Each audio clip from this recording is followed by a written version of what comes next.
अस्सलाम वालेकुम, मैं हूं आपका host Mawahib Anwar and you are watching random fact show. और आज के रैंडम फैक्ट शो में हिस्ट्री से जिस तारीख को हम लेके आए हैं और उसके बारे में आपसे कुछ अमेजिंग फैक्ट्स शेयर करेंगे वो है 6 सितंबर। ये वो तारीख है जिसे आज भी हम बहुत लगाव से और बहुत ज़ोरों शोर से मनाते हैं। 6 सितंबर वो तारीख है जब दुश्मन ने हमारे मुल्क पे हमला किया था और आज के इस एपिसोड में हम उससे रेलिवेंट बहुत सारे फैक्ट्स आपको बताने जा रहे हैं। सबसे पहले इसके स्टार्ट पे बात करें तो इसका स्टार्ट तब हुआ जब जनरल अयूब खान ने पाकिस्तान रेडियो पे एक अनाउंसमेंट की जिसमें उन्होंने कहा कि मेरे हमवतनों, दुश्मन पे हम पे हमला कर दिया है और आपसे गुजारिश है कि इस नाजुक वक्त में पाकिस्तानी फ़ौज का साथ दें। और तारीख गवाह है कि ये वो टाइम था जब जितने भी सिविलियंस थे, आम लोग भी अपने घरों से हथियार और लाठियां लेके बाहर सड़कों पे निकल आए कि हम अपनी फ़ौज के साथ खड़े हैं और इस जंग में हम उनका भरपूर साथ देंगे। और इससे रेलिवेंट एक फैक्ट ये भी है कि इस जंग का जो बैकग्राउंड था वो तब क्रिएट हुआ जब पाकिस्तान आर्मी ने एक ऑपरेशन शुरू किया जिसका नाम था ऑपरेशन डेजर्ट हॉक, जो कि रैन ऑफ कच्छ में स्टार्ट हुआ था। उसकी वजह से इंडियन आर्मी ने उसके रिस्पांस में पाकिस्तान पे हमला किया। पाकिस्तान पे जब हमला किया गया तो ये लाहौर की जानिब से दुश्मन ने हमारे मुल्क पे हमला किया और इस हमले में 500 टैंक यूज हुए थे। एक और फैक्ट ये भी है कि ये दो जानिब से हमारे मुल्क में इंटर होने की कोशिश कर रहे थे, सियालकोट और लाहौर, और दोनों जो हमले किए गए थे उनके अंदर 500 टैंक इस्तेमाल किए गए थे और ये एक बहुत बड़े लेवल की जंग का आगाज हो गया। और ये जंग जब स्टार्ट हुई थी 6 सितंबर को, इस जंग का इख्तिताम हुआ था 22 सितंबर में। और इन दोनों ममालिक के दरमियान जो पीस ट्रीटी साइन हुई थी वो रशिया ने करवाई थी जनवरी 1966 में। एक और फैक्ट इस जंग से रेलिवेंट ये भी है कि ये वाहिद ऐसी जंग है जिसमें जो कैजुअल्टीज थी, जो शहीद होने वाले लोग थे, उनमें सबसे बड़ी तादाद थी ऑफिसर्स की, क्योंकि उस टाइम पे ऑफिसर्स में इतना जज्बा था कि वो अपनी जो भी उनके सिपाही थे उनको फ्रंट से लीड कर रहे थे। इस वजह से ऑफिसर्स की सबसे ज्यादा शहादत हुई थी। एक और फैक्ट आपको यह भी बताता जाऊं, ये वो जंग है जिसमें दुश्मन की तादाद हमसे 5 गुना ज्यादा थी, फिर भी अल्लाह की मदद से और पाकिस्तान फौज की बहुत ही नुमाया कारकर्दगी की वजह से ये जंग हम जीत गए। एक और फैक्ट ये भी है कि जब पाकिस्तान नेवी के पास उस टाइम पे सिर्फ एक सबमरीन थी जिसका नाम गाजी था और वो उस टाइम तक डटे रहे अपने समंदर के अंदर और उन्होंने अलाउ नहीं किया दुश्मन को कि वो किसी तरह से भी हमारे मुल्क के अंदर इंटर हो सके। एक और फैक्ट ये भी है कि ये वो जंग है जिसके अंदर पाकिस्तान के बहादुर सिपाहियों ने अपने जिस्म के ऊपर बम बांध के दुश्मन के टैंक के नीचे छलांगे लगा दी और उनके टैंक ऐसे तबाह कर दिए जैसे हवा में उड़ते तिनके हों, ताकि हमारे मुल्क को फतह नसीब हो सके। इस जंग से रेलिवेंट एक और फैक्ट ये भी है कि जो इंडिया के बड़े ऑफिसर्स, जो जर्नल्स थे, वो ये दावा कर रहे थे कि सुबह का नाश्ता हम लाहौर जिम खाना में जाके करेंगे और पाकिस्तान फौज ने उस दावे को चकनाचूर कर दिया, ख़त्म कर दिया। एक और अमेजिंग फैक्ट ये भी है कि इंडिया के जो जर्नल्स थे वो रेडियो के ऊपर अपने ऑफिसर्स को बैकअप करने के लिए कह रहे थे कि आगे बढ़ते रहें, डटे रहें, लाहौर सिर्फ 4 माइल्स दूर है।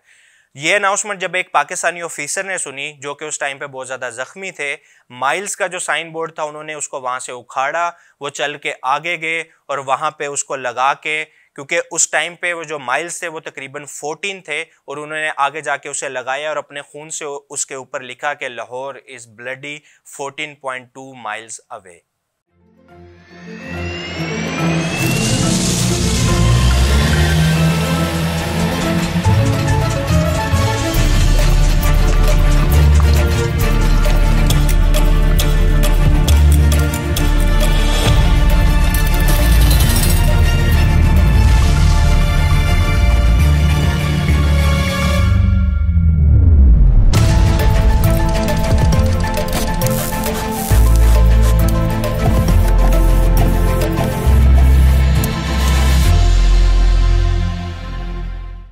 ख़वातीन व हज़रात, 1965 की जंग मुख्तलिफ वजूहात की बिना पर इंतहाई अहमियत की हामिल है। यहाँ पर मैं अपने व्यूअर्स को बताता चलूँ कि जंगें कभी भी किसी चीज़ का सलूशन नहीं होती और 1965 की जंग में भी हमेशा की तरह इंडिया ने ही शुरुआत की थी।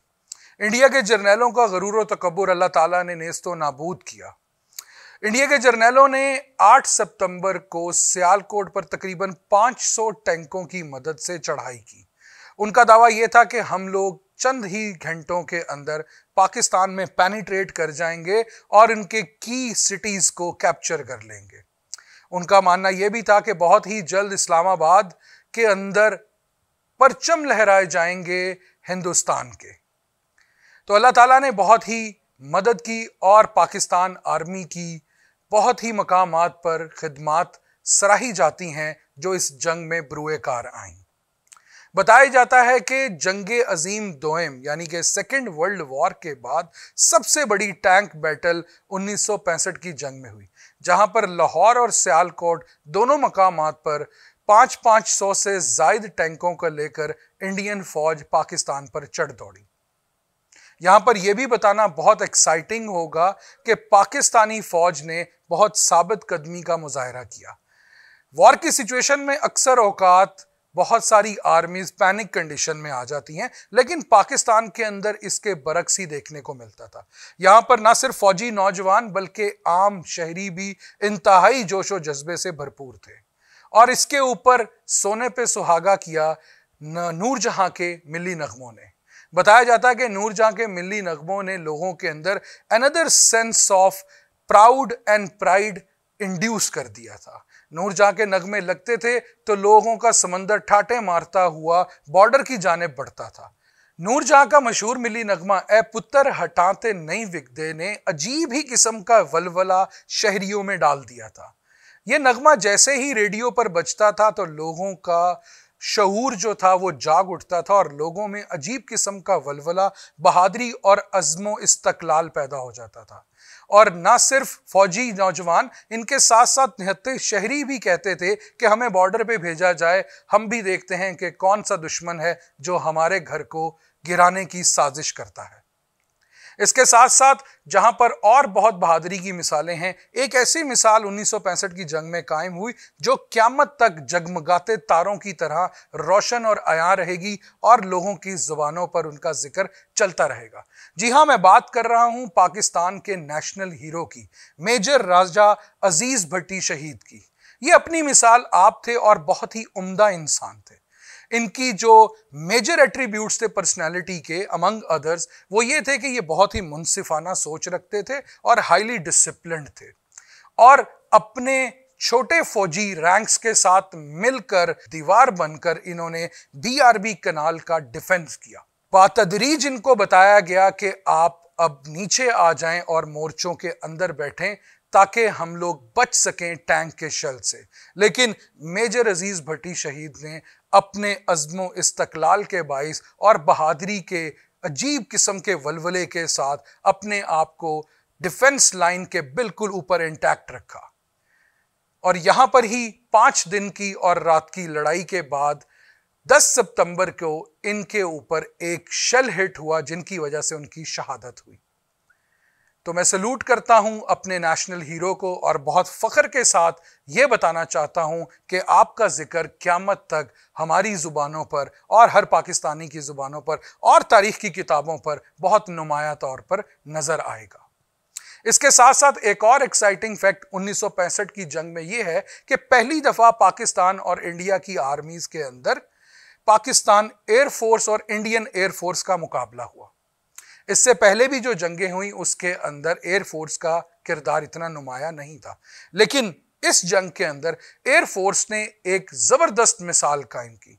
यहां पर मैं एक और नेशनल हीरो MM आलम की बात करूंगा जिन्होंने 30 सेकंड के अंदर अंदर 5 फाइटर जेट्स इंडियन आर्मी के, इंडियन एयरफोर्स के मार गिराए और कुल 1 मिनट के टाइम के अंदर टोटल इन्होंने 9 एयर जेट्स को मार गिराया। यह रिकॉर्ड आज तक किसी और स्क्वाड्रन लीडर के पास नहीं है, तो यह बड़ी फख्र की बात है और पाकिस्तानी एयरफोर्स को यह सहरा जाता है। 1965 की जंग में एक और जबरदस्त वाकया यह है कि 7 सितंबर को पाकिस्तान नेवी ने इंडियन नेवल कोस्ट के ऊपर मौजूद एक रडार को टारगेट किया। जी हां, यह दवाकर कोस्ट ऑफ इंडिया के ऊपर मौजूद था, जो कि साउथ ईस्ट ऑफ कराची से तकरीबन 320 किलोमीटर दूर था। यह मिशन कामयाब हुआ और इस मिशन के कामयाब होते ही पाकिस्तान के फौज के जवानों में जबरदस्त किस्म का वलवला पाया गया और हिम्मतबंदी और इरादे और मजबूत हुए और वो इंडियन आर्मी को नेस्तो नाबूद करने के लिए दोबारा से मोटिवेट हो गए।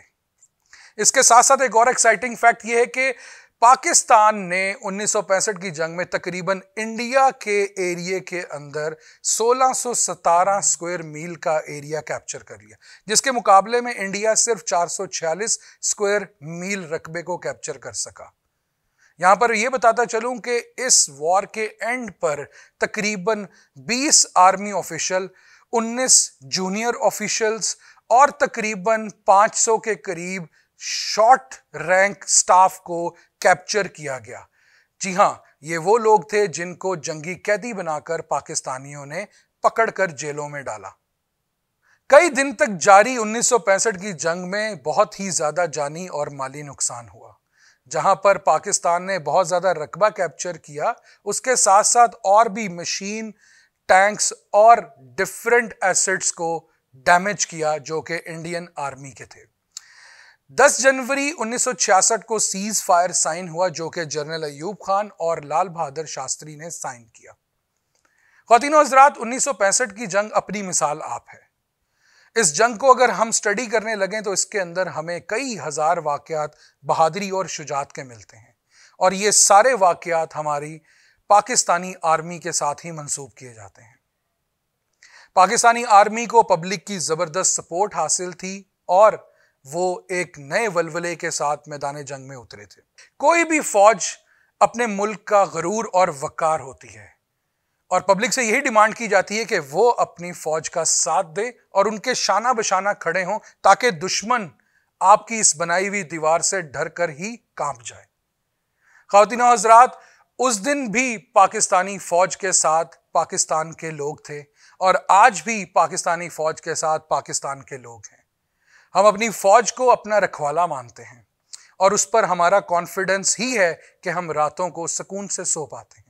अल्लाह ताला पाकिस्तान को कायम और दायम रखे और पाक फौज की सलाहियतों को और बढ़ाए, ताकि वो इस सरजमीने औलिया को, वो इस सरजमीने इस्लाम को बेहतर तौर पर डिफेंस कर सके। इसी के साथ इजाजत चाहूंगा, हमें नेक्स्ट एपिसोड में जरूर फॉलो कीजिएगा। चलता हूं, अस्सलाम वालेकुम।